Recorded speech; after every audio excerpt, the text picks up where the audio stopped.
Seguimos aquí en Buenos Días Canarias y hablamos ahora, Estíbaliz, vamos a hablar de un tema muy serio que es el acoso escolar. Sí, siempre está de moda, desgraciadamente. Hace unas semanas conocimos el caso de Lucía, una niña de Murcia que se quitó la vida tras la denuncia de su familia por acoso escolar. Padres, tutores y comunidad educativa están preocupados por este asunto, pero ¿qué hacer para prevenirlo? ¿Cómo detectamos y actuamos ante estos casos?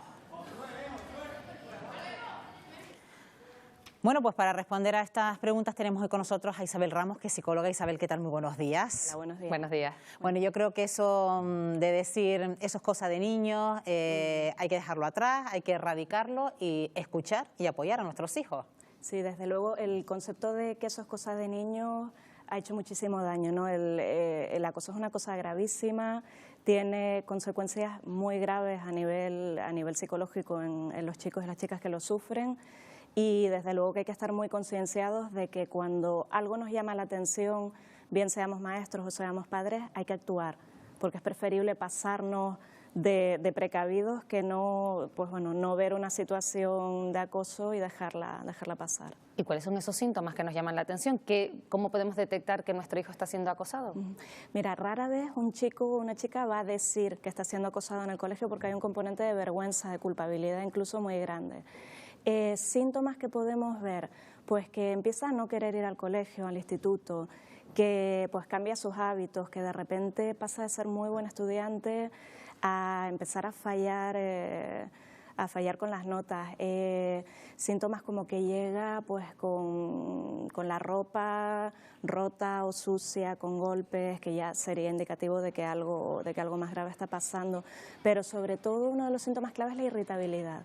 Los adolescentes en general, cuando tienen síntomas depresivos, no lo manifiestan con tristeza, sino lo manifiestan con irritabilidad. Entonces es algo a lo que hay que estar muy pendientes. Es complicado a veces distinguir cuál es la irritabilidad de la propia adolescencia y cuál la del problema que estamos tratando, pero hay que estar muy pendientes. Bueno, también me imagino que eso también se visibiliza cuando también llegan niños a casa que le dicen a la madre, bueno, es que se me ha roto esto, se me ha perdido esto, incluso pidiendo dinero a los padres porque hay chantaje de por medio. Sí, muchísimas veces cuando ya el acoso va a más, detectamos pues que hay niños que roban incluso en casa para poder hacer frente a ese chantaje. Entonces, un síntoma clarísimo sería que nos pidieran dinero sin saber para qué o que nos desapareciera dinero de manera injustificada, ¿no? Que perdieran muchas cosas útiles escolares, a veces también es algo que nos puede hacer llamar la atención.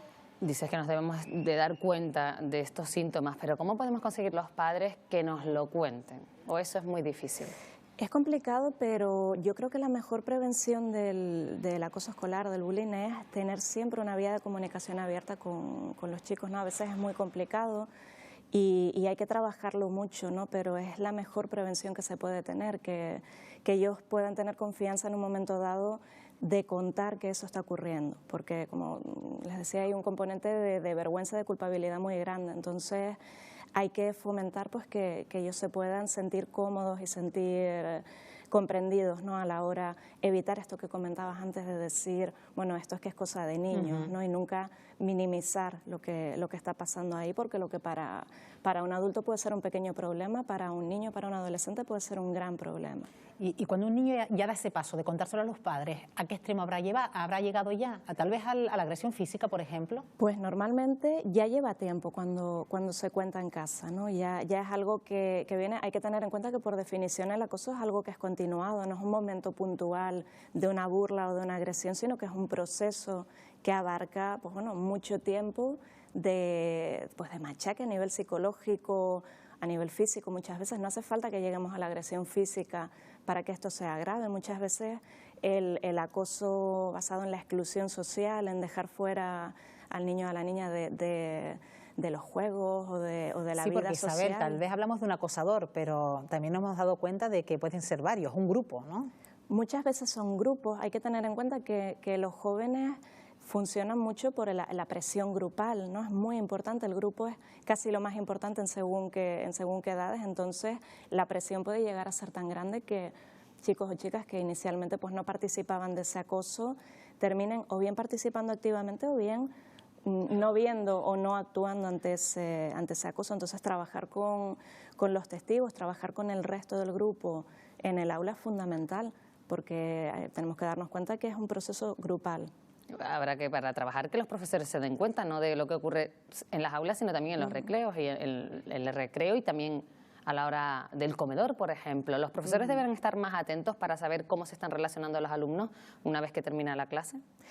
Los momentos en los que más acoso se produce es cuando los profesores no están presentes, entonces hay que tener pues maneras de saber qué es lo que está ocurriendo cuando no están presentes los docentes.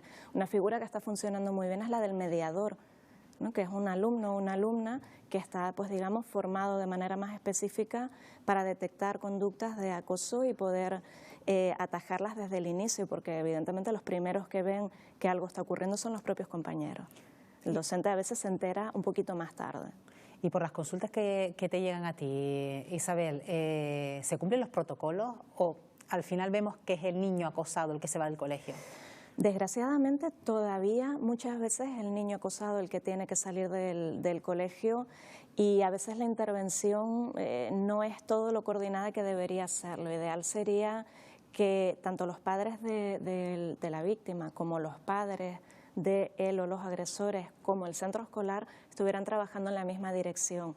Por desgracia esto se cumple algunas veces sí y otras no. Cada vez hay más conciencia de que es importante que tanto padres como centro, como los menores agresores también, que también hay que trabajar con ellos, están involucrados, pero todavía nos cuesta un poquito trabajar en ese sentido. ¿Y a partir de qué edad se producen estos casos de acoso escolar? Lo más habitual es que empiecen a partir de los 9, 10 años, con un repunte bastante severo en la edad, pues el inicio de la adolescencia, a partir de los 13, 14 años y pues bueno, hasta el final de la adolescencia, no suele ser las edades más difíciles, ¿no? Pero lo más habitual es que empiece a partir de los 10 años. Pero que en los tiempos que corren, incluso, Isabel, el acoso escolar no solo se queda en el centro, en la parte escolar, sino también luego continúa a través de las redes sociales, a través de los móviles. ¿También los padres podemos detectar ese tipo de acoso a través del móvil, por ejemplo? Los padres... Porque aquí entraremos en el eterno debate de si tenemos que controlar el móvil de nuestros hijos, no sé hasta qué punto.